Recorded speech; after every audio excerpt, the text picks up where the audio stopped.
Mufti Wasim Kamil Scholar. Like, comment and share Mufti Wasim Kamil speeches. اللہ کی قبضے میں، اللہ کی اختیار میں، اور اللہ ہی اس کے اندر تصرف کرنے والے ہیں ہر جاندار کی روح کے اندر۔ تو اللہ تعالیٰ جب چاہتے ہیں کسی کی روح قبض کر لیتے ہیں، نکال دیتے ہیں، اور جب چاہتے ہیں روح کو واپس کر دیتے ہیں۔ جیسے انسان سو جاتا ہے تو اس کی روح کی حیثیت قبض سے ہو جاتی ہے، اس لیے ہم دعا میں کیا پڑھتے ہیں؟ اللہم بسمک اموت و احیا، اے اللہ میں تیرے نام پر مرتا ہوں اور جیتا ہوں۔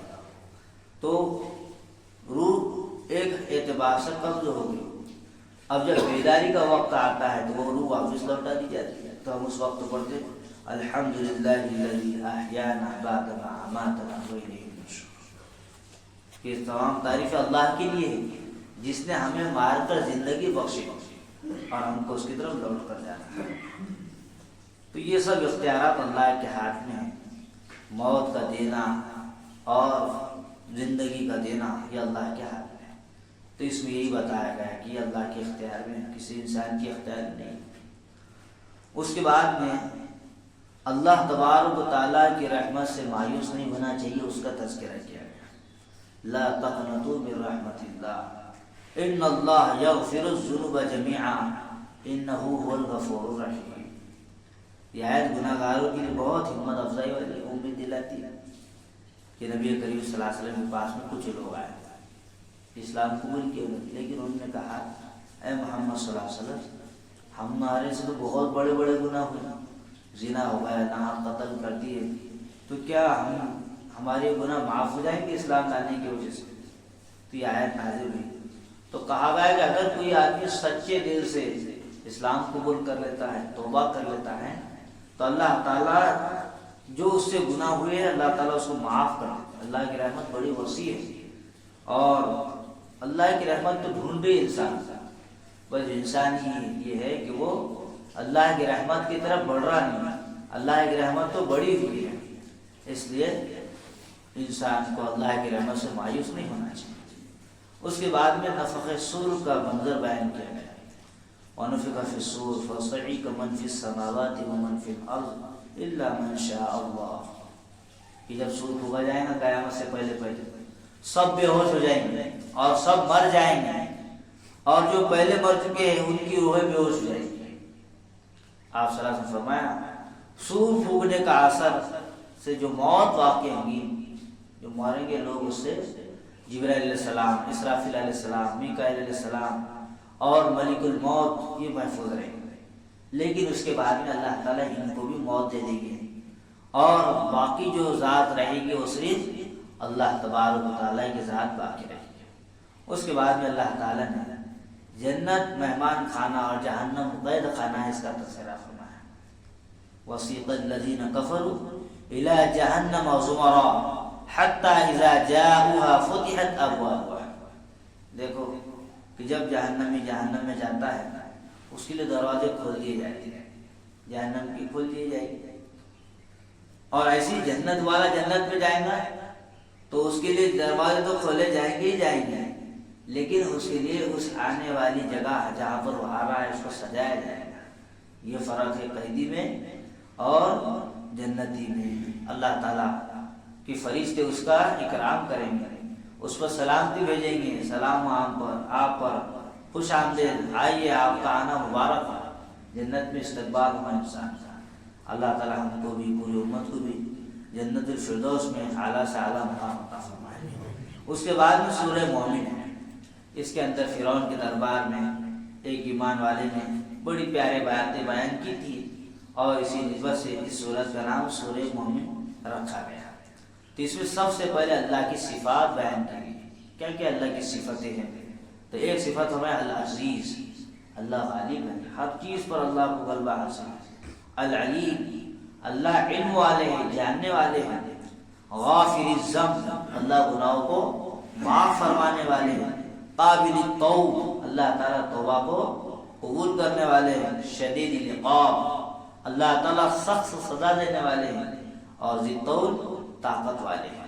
یہ اللہ کی صفتیں ہیں، جو اللہ ہی کو زیب دیتی ہیں۔ اس کے بعد میں اللہ تعالیٰ فرما رہے ہیں کہ کفار اپنے آپ سے نفرت کریں گے۔ کب؟ ان الذین کفروا ینادون لمقت اللہ اکبر۔ اب جنہوں نے دنیا میں کفر اختیار کیے تھے، کافر بن کر زندگی گزارے، اب وہاں پر دیکھیں گے کیا ہونے والا ہے۔ تو کہا جائے گا کہ اللہ تمہارے سے بیزار ہے، جیسے تم نے دنیا میں ایمان قبول نہیں کیا، انکار کرتے رہے، تاکہ تمہاری کوئی بات سنی نہیں جائے گی اور جہنم میں ان کو ڈال دیا جائے گا۔ وہ صرف افسوس ہی کریں گے کہ کاش کہ ہم دنیا میں رہ کر ایمان قبول کر لیتے، اسلام کے مطابق اپنی زندگی گزار لیتے۔ پھر اس کے بعد میں اللہ تعالیٰ نے فرمایا کہ دنیا میں واپس آنے کا سوال ہوگا کہ قیامت کے دن کفار کہیں گے کہ اے ہمارے رب، ہم کو ایک مرتبہ آپ چانس دے دیجیے کہ ہم دنیا میں جائیں گے اور اچھے اعمال کر کے واپس آتے ہیں آپ کے پاس، ہم اپنے گناہوں کا اعتراف کرتے ہیں کہ ہم سے گناہ ہوا، لیکن ان کو واپس نہیں بھیجا جائے گا۔ اگر واپس بھیجا بھی جائے گا تو ویسے ہی جیسے کہ پہلے تھے ویسے ہی رہے گا۔ اس کے بعد میں اللہ تعالیٰ نے موسیٰ علیہ السلام کا واقعہ وَلَقَدْ أَرْسَلْنَا مُوسَىٰ بِآيَاتِنَا وَسُلْطَانٍ مُبِينٍ، اللہ تعالیٰ فرما رہے ہیں کہ معجزات دیے گئے حضرت موسیٰ کو اور بے شمار دلائل دیے گئے۔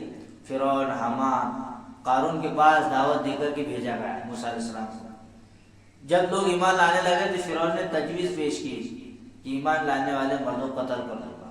اس نے کہا اگر ایمان لائیں گے تو مردوں کو قتل کر دوں گا، عورتوں کو زندہ رکھوں گا تاکہ انہیں باندیا لونڈیا بنا کر ان کی خدمت لوں گا۔ فرعون نے کہا قتل کرنا یا تو اس وجہ سے تھا کہ ان کی نسل نہ بڑھے، یا اس وجہ سے تھا کہ یہ ڈر جائیں گے تو ایمان نہیں لائیں گے۔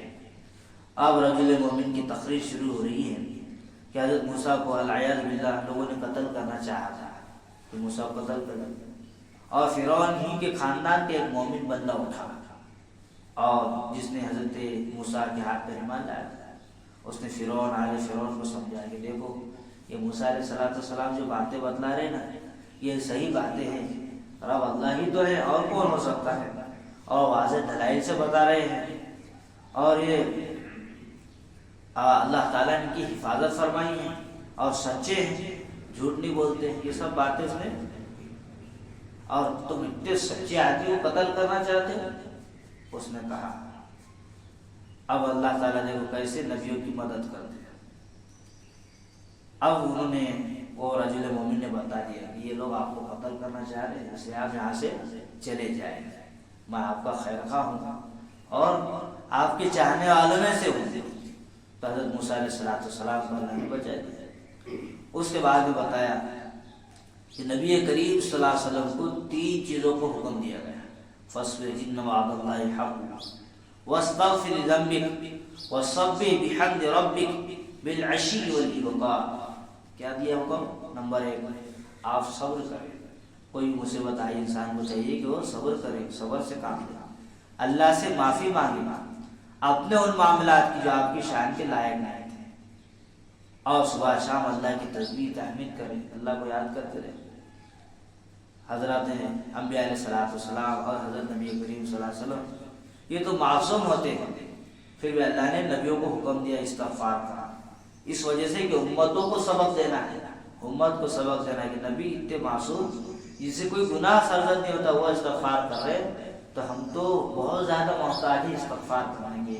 استغفار کا مطلب اللہ سے معافی مانگنے کے، ہم زیادہ محتاج ہیں۔ تو بتایا گیا کہ دیکھو اتنے بڑے لوگ ہیں لیکن استغفار کی کثرت کر رہے ہیں۔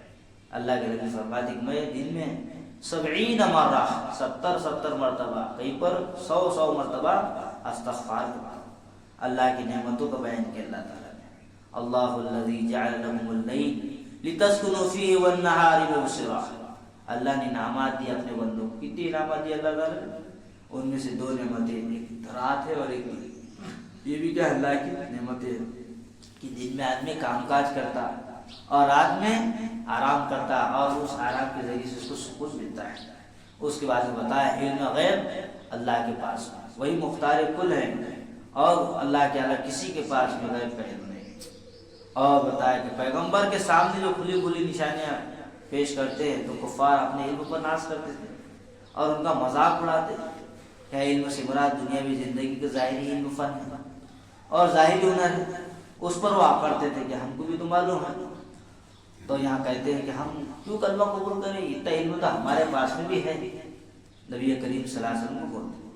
پھر جب اللہ کا عذاب انہوں نے اپنے آنکھوں سے دیکھ لیا، اللہ کے عذاب کو دیکھ لیا، تو ایمان قبول کرنے لگے. اب ہم ایمان لاتے ہیں. تو یہ بنتی حالت نزاع کی حالت ہے. جب آدمی حالت نزاع میں چلا جاتا ہے، اب وہ فرشتوں کو دیکھتا تو اس وقت اس کو یاد آتا، اوہو اگر میں عمل والی زندگی گزارتا تو آج یہ آگے کا انجام میرا اچھا ہوتا ہے. کب؟ جب وہ فرشتوں کو دیکھ لیتا، عین الیقین، اپنے آنکھوں سے دیکھ لیتا، جب یقین کرتا ہے. حالانکہ اللہ کے نبی نے تو ہم کو بتا دی ہے آخرت کی زندگی ایسی ہے، قبر کی ایسی ہے، اس لیے ہم کو عمل والی زندگی گزارنا چاہیے. تو ایمان نہیں لانا کیا کس کو نقصان ہوگا؟ خود انسان کو نقصان ہوگا. عمل نہیں کرنا خود انسان کو نقصان ہوگا. اس کے بعد سورہ حامیم سجدہ ہے. کفار مکہ کی طرف سے پیشکش تھی. ابو الولید عتبہ بن ربیع نے آ کر آپ کو پیشکش کی. اس کو اللہ کے نبی، اگر آپ یہ چاہتے ہیں کہ مکہ کا حاکم بنا دیا جائے آپ کو تو ہم حاکم بنا دیں گے. اگر آپ یہ چاہتے ہیں کہ آپ پر کسی چیز کا اثر ہے، جنات بھوت پریت کا، تو ہم اس کا علاج بھی کرا دیں گے. کیوں اتنے مہربان کیوں ہو رہے تھے؟ انہوں نے کہا ہماری ایک ہی شرط ہے کہ آپ تبلیغ کا کام چھوڑ دو اور یہ کام ہم آپ کو سونپ دیں. اب وہ کیوں ایسا تبلیغ کا کام چھوڑ دو؟ کیونکہ آپ ہمارے معبودوں کو برا بھلا کہتے ہیں، تو پھر برا بھلا مت کہو. یہ اللہ کے نبی صلی اللہ علیہ وسلم کے پاس میں انہوں نے آ کر کہا. اللہ کے نبی کے منہ مبارک پر رکھا اور کہا میں خاندان اور قرابت کا واسطہ رہتا. عتبہ نے کہا رشتہ داری کا واسطہ، رک جائے، آگے نہ بڑھے. عتبہ نے واپس اپنے لوگوں کے پاس آ کر کے کہا کہ میں اس نتیجے پر پہنچا ہوں کہ بہتر یہی ہے کہ تم لوگ حضرت محمد رسول اللہ صلی اللہ علیہ وسلم کو ان کی حالت پر چھوڑ دو. اب وہ سمجھیں گے. اس کے بعد مشرکین کی ضد کا تذکرہ ہوا کہ کیسے حضرم ہیں، ضدی ہیں کہ نبی کی بات نہیں سنتے اور کہتے ہیں کہ یہ بھی ہمارے جیسے انسان ہیں. اس کا تذکرہ ہوا. اس کے بعد میں اللہ تعالیٰ نے کفار کو تنبیہ کی.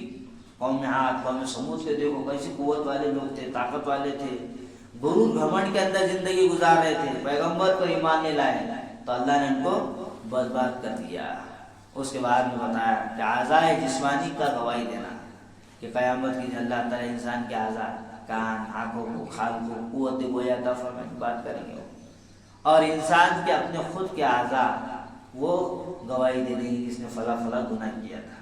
اس کے بعد میں اللہ تعالیٰ نے اہل ایمان کا تذکرہ فرمایا کہ ان کی شان یہ ہے کہ جب وہ کہتے ہیں کہ ہمارا رب اللہ ہے، ربنا اللہ، ہمارا رب اللہ ہے، اور پھر ثابت قدم رہتے، مصائب پہ آ گئے تو دین پر چلتے رہتے مضبوطی کے ساتھ. آدمی خوشی کا موقع رہو کہ غم کا رہو، دین پر چلتے رہنا. ایسا نہیں کہ غم آ گیا، پریشانی آ گئی تو دین کو چھوڑ دیا، اور خوشی آ گئی تو دین کو پکڑ لیا، یا پریشانی آ گئی تو دین پر عمل کر رہا، خوشی آ گئی تو دین کو چھوڑ دے رہا. ایسا نہیں کرنا ہے، بلکہ ہر حالت میں دین پر استقامت کے ساتھ میں جمع رہنا ہے. پھر اللہ تعالیٰ نے قرآن کی حفاظت کی ذمہ داری ہے کہ قرآن ظاہری اعتبار سے محفوظ رہنا ہے کہ اس کا ظاہر ہے، اور باطنی اعتبار سے محفوظ رہنا ہے. یعنی قرآن کو کوئی لفظ بھی بدل نہیں سکتا، کوئی معنی بھی بدل نہیں سکتا. تب اللہ تعالیٰ اس کی حفاظت کرے گا. جو ایسا کرنے کی کوشش کرے گا، اس کے معنی کو بدلنے کی کوشش کرے گا، اس کے الفاظ کو بدلنے کی کوشش کرے گا، تو رسوا ہو جائے گا، ذلیل ہو جائے گا، اور بالآخر اللہ تعالیٰ ہی غالب رہے گا. اللہ کلام تمام کلاموں کو سن رہا ہے، حق غالب رہتا ہے. اس کے بعد قرآن کی فصاحت بلاغت کو اللہ نے قرآن میں بتایا. قرآن کریم کی فصاحت بلاغت ایسی ہے کہ مشرک لوگ یہ قرآن جب سنتے تو وہ متاثر ہو جاتے کہ بڑا جامع کلام ہے، بڑا جامع قرآن ہے. اللہ تعالیٰ نے قرآن کے الفاظ کو بھی جامع بنایا. کیوں؟ کیونکہ یہ عربی نسل لوگ تھے. بھائی ایسا نہ ہو یہ اسکال کرنے لگے نبی پر تو اترا لیکن الفاظ اتنے دمدار نہیں ہیں، یہ بول سکتے تھے. اس لیے اللہ تعالیٰ نے فصیح اور بلیغ انداز میں اس کو نازل فرمایا ہے. اور اہل عرب اپنی فصاحت بلاغت پر ناز کرتے تھے کہ بات ہم کو کرتے آتی ہے، ہم بہت اچھا بولتے ہیں، ہمارے کلام میں بڑی جان ہے. تو ان کو بتایا گیا کہ اللہ کا کلام ہی ہے، کسی مخلوق کا کلام نہیں ہے. اللہ کا کلام تمام کلاموں کا سردار ہے. تو یہ 24 پارہ یہاں پر یہ آخری آیت پر مکمل ہوا۔ اللہ تبارک و تعالیٰ تمام کو استقامت عطا فرمائے، دین پر چلنے کی توفیق عطا فرمائے۔